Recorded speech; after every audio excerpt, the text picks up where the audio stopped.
Well, good evening, everybody. My name is Patrik Zsolt. I'm a PhD student in University of Pécs. As you can see, this presentation is going to be about the European approach to the human rights issues regarding the very large online platforms and search engines. So, from the early 2010s, the overwhelming majority of internet traffic has been generated by online platforms. It has thus become a commonplace observation that technological advancements, which at the same time simplify and paradoxically complicate various aspects of our daily life, have entered the everyday experience of the average user or person. Moreover, these platforms have become an integral part of political, cultural, and economic processes as well. There remain few aspects of life that are not covered by some form of applications. Platforms that facilitate a multitude of online activities, such as messaging, shopping, sharing, commenting, dating, listening to music, or even watching videos, these are all constitute more than mere tools for convenience. They embed within them a system whose logic and functioning extend beyond mere facilitation.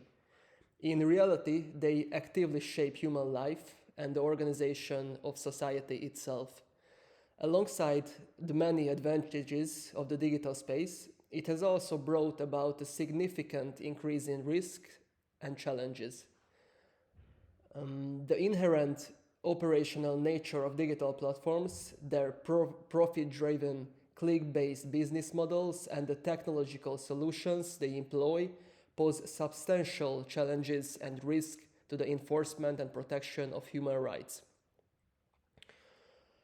So, for the introduction, that's probably better if we define what online platforms are.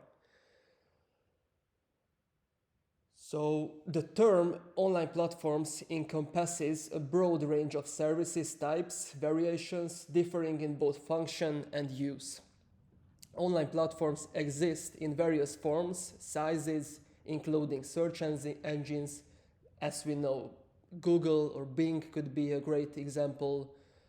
Also online platforms are, for example, social media platforms, Facebook or X, marketplaces like Amazon, eBay, or Alibaba, creative content providers, a really famous one nowadays is TikTok, app stores, blogs, and many other types of online services. There are multiple approaches to classify platforms based on factors such as function, user interaction, monetization model, geographic focus, or technological implementation. The diversity in classification stems from the need to adopt different perspectives depending on the specific objective and regulatory concern related to each platform type. Then, what are the common characteristics of the online platforms? I listed those out in the PPT. So, despite their differences, online platforms share several core characteristics. One of them that they rely on hardware infrastructure. Moreover, their functioning is primarily driven by vast amount of user-generated data, users like us. Furthermore, their operation formalized through business models and governed by user agreements. And also, which is really important, that the services and processes on the platforms are executed through algorithms, which serve as the core mechanism behind their operations. Just to make it more clear, these algorithms represent complex code systems tailored to the platform specific activities. For instance, algorithms power Google's indexing, searching, and ranking mechanism. Also, it manages Facebook's newsfeed, curate product recommendation in online marketplaces, and facilitate demand and supply matching in ride-hailing, accommodation, and service intermediary platforms. For a concise definition, as presented on the slide, I recommend to be used the following. Online platforms are hosting service providers that make third-party created content publicly accessible and disseminate it. This brings us to the central subject of our discussion, the very large online platforms and the very popular online search engines. So, according to Article 32,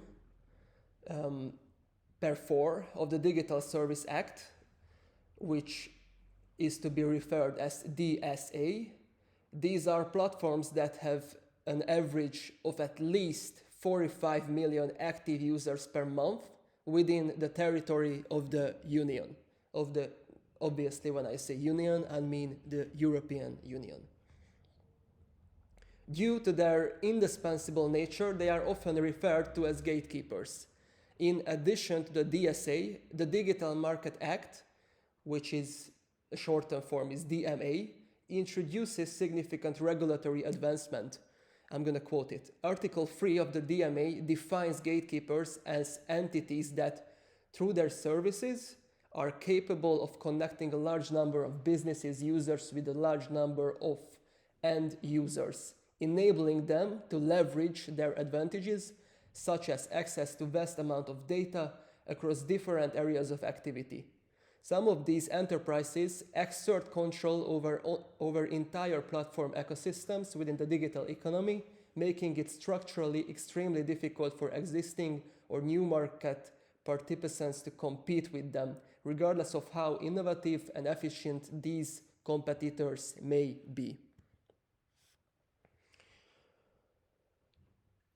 The big tech giants that fall into the two above aforementioned categories are Google, which is under an umbrella of Alphabet, Apple, Facebook, which is again under an umbrella of Meta, Amazon, and Microsoft. These are the so-called tech giants. Their expansion was fueled by venture capital financing. It's really important to note that these are not only merely become that successful by founding new ways to handle online spheres, but also they were fueled by venture capital financing, aggressive pricing strategies, systematic elimination of competitors, and large-scale acquisitions. For the last one, I'm going to say a few examples, give you a few examples. For example, Alphabet has acquired 258 companies. Within the same time, Meta platforms acquired 100 and Amazon acquired 114 to date. For me, it was quite shocking while reading it. Because I truly put those tech giants into a pedestal, and to realizing how unethical their day-to-day working was quite shocking. So due to their inescapable and all-encompassing influence, these corporations pose significant risk to fundamental rights, particularly freedom of expression, access to information, and right to privacy. Let me briefly examine these concerns. So let's start with the freedom of expression. As of 2024, 62.3% of the global population uses social media with an average daily usage of 2 hours and 23 minutes. As Pop Gábor, a really famous Hungarian researcher, aptly puts it, they have become the governors of online speech. Platforms' ownership inherently entails control over the content disseminated on these platforms, a responsibility that carries profound societal implications. These platforms have reshaped traditional modes of information, dissemination, and public discourse, not leading to more well-informed and composed citizens, as first seemed, but rather to increasingly polarized and shallow public debates. Their controls extend to determining who can speak, how they can speak, and what they can convey to the public. They have the capacity to openly or covertly censor and remote content. It's called shadow banning, thereby influencing what users can and cannot see. This platform constantly navigates between over-regulation and under-regulation. They have quite a tough time doing it because under-regulation results in the widespread dissemination of unlawful content to large audiences. On the other hand, over-regulation through overly strict content moderation policies can lead to over-filtering, where platforms remove content that is legal but addresses sensitive or controversial topics. This over-filtering presents a severe threat to freedom of expression, particularly for marginalized groups advocating unconventional perspectives. The second one is access to information. A particularly concerning issue is the opaque operation of algorithms which curate users' feeds with personalized content that aligns with their worldview. These algorithmic biases, such as the preferential promotion of certain political views, the systematic exclusion of particular social groups, or discriminatory treatment of specific users, can severely undermine fundamental rights and distort public discourse. And for the third one, which is right to privacy, the primary concern here is regarding the right to privacy is that users are perceived merely as valuable data sources. The business model of digital platforms have evolved into a two-sided market where users provide vast amounts of personal data. These data sets fuel highly targeted advertising revenues, often relying on unlawfully collected big data.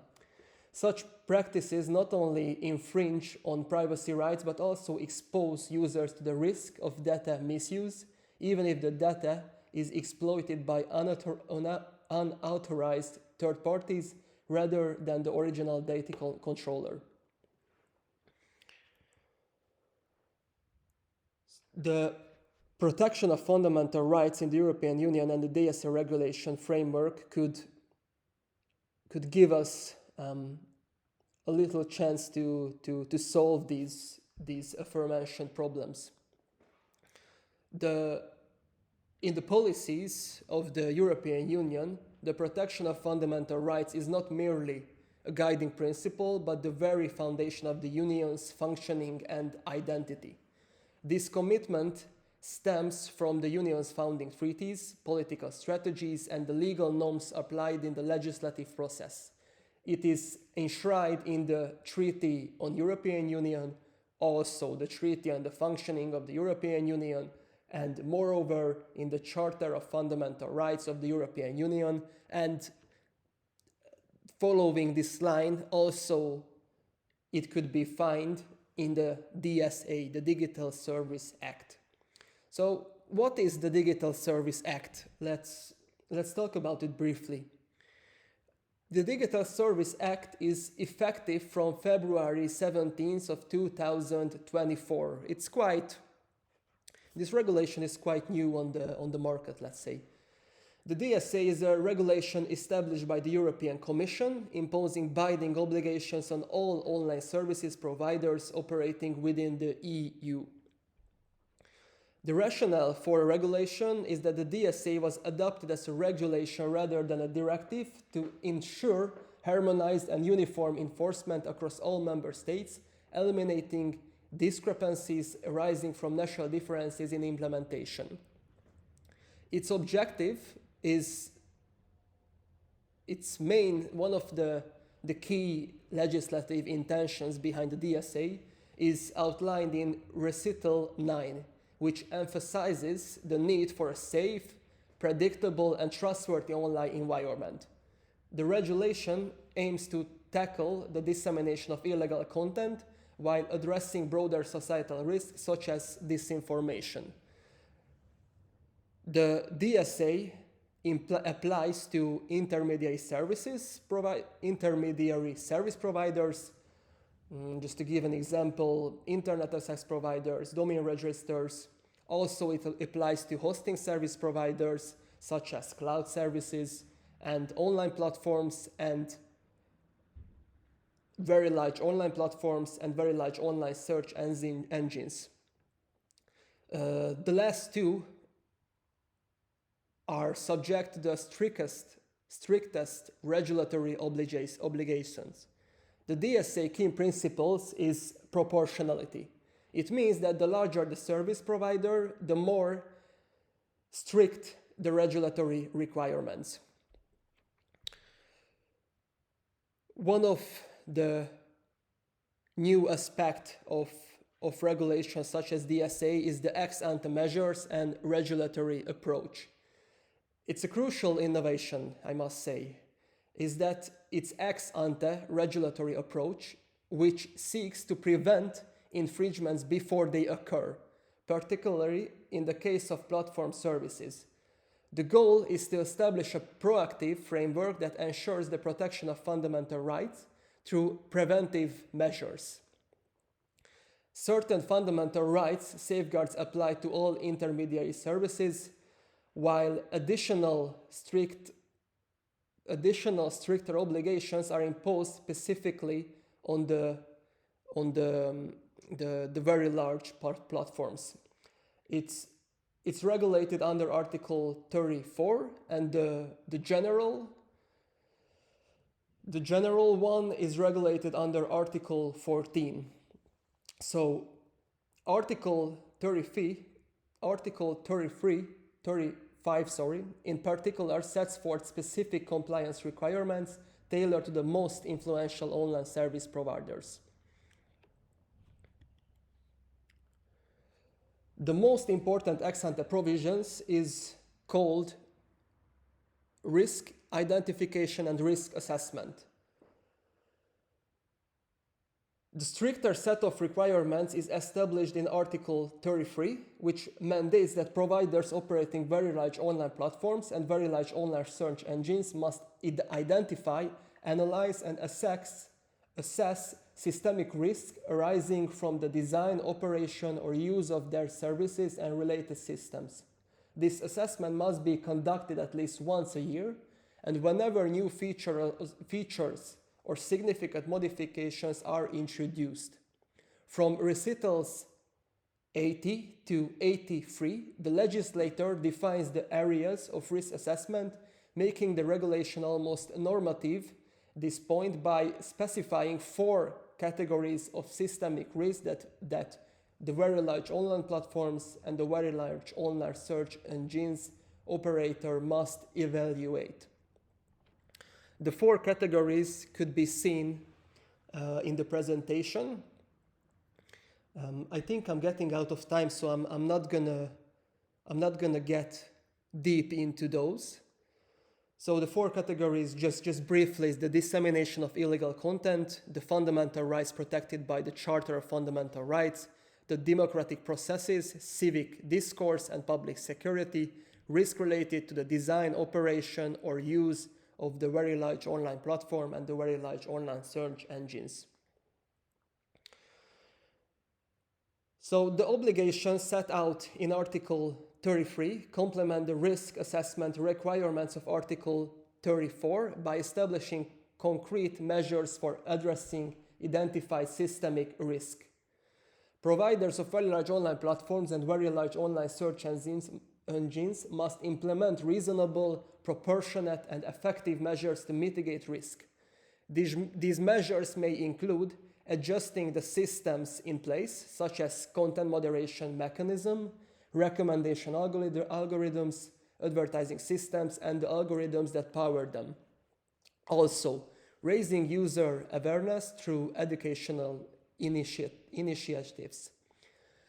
And the last one is enhancing the protection of children's rights, for example, by implementing parental control system. To strengthen the ex-ante approach, special attention should be paid to the implementation phase of technological solutions, testing processes, internal regulations, and operational procedures. These elements are essential for service providers to meet their fundamental rights protection obligations. This article is a core element of the ex-ante regulatory framework, as it not only focuses on identifying risks but also emphasizes their prevention, ensuring a practical approach to compliance. In the context of ex-ante obligations, the European Commission and national authorities play a crucial role, with a particularly significant function assigned to digital services coordinators.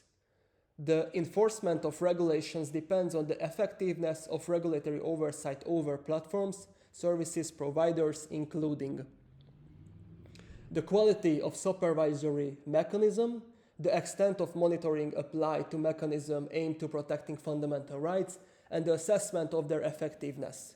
Strong regulatory oversight is essential to ensuring compliance with the DSA, safeguarding fundamental rights, and maintaining a transparent and accountable digital environment. Failure to comply with specific provisions of the regulatory may result in severe financial penalties and/or service restrictions. It is evident that this is not just a set of written rules with no real impact, as the European Commission has already initiated multiple proceedings under Article 66. To illustrate, here are two notable examples. One is an example of Meta, where the European Commission requested information regarding risk assessment and risk mitigation measures aimed at safeguarding election integrity. The inquiry also focused on the spread and amplification of illegal content and disinformation, particularly in the aftermath of Hamas terrorist attack in Israel. Also, there's a second one, which I put into my presentation, is this proceeding started at April 17th, 2024. Here, the Commission requested the risk assessment report that TikTok conducted prior to launching its new TikTok Lite app in the EU. The Commission initiated proceeding under Article 66, citing TikTok's failure to submit a risk assessment report as required by the DSA. This report should have outlined measures to mitigate anticipated systemic risk before introducing new features with potentially critical impact. This proceeding could be said that it's quite successful, because in response to the Commission's action, TikTok temporarily suspended the service. By August 2024, the company decided to permanently discontinue the TikTok Lite feature to ensure compliance. So this proceeding already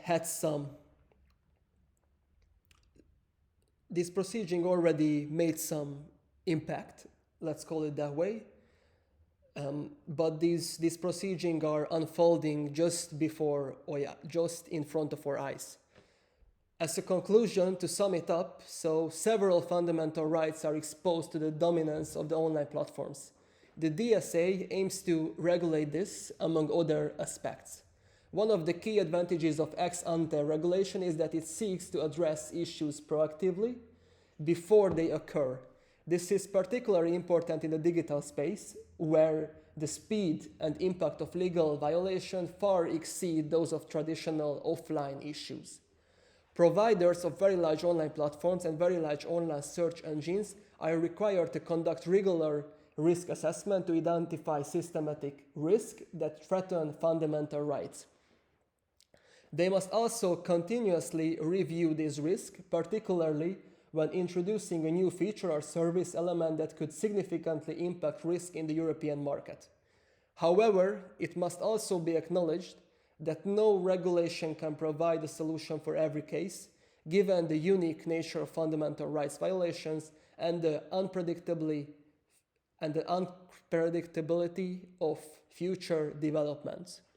Ongoing legal proceeding, as I mentioned, will provide further insight and help shape future interpretations and regulatory approaches. Thank you very much for listening to my presentation.